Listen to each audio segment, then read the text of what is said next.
चलतु आज प्रस्तुत करवा खड़ा राई। प्रथम खड़ा जह्नी आलू सारू यू को भल भाव गुंड गुंड कर काटिनवा। मसला पाई सोरिष जीरा रसुण पियाज ग्राइंडिंग करदे। तेल कड़े तेल पकेवा से पंचफुटण पकेवा।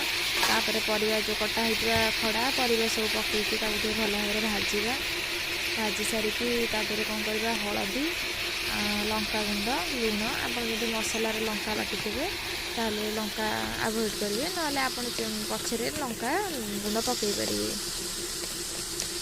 लंका गुंड लुण हल्दी पकई सारी किसी समय भाजी सारापर से कौन होता बटा मसला बड़ी के भाजिक आगे रखिदे बटा जा मसला को देवे लुण देवे बटा जा मसला देवे।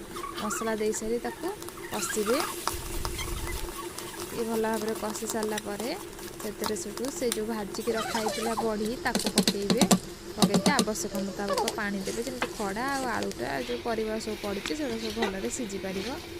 पानी दे गोटे कवर घोड़े देवे ढांकीदेवे।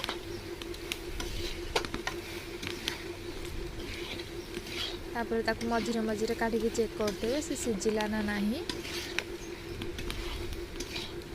यदि दरकार हुए यदि परिवा न सीझी आपण मझिरे पानी भी ऐड करि पारंती।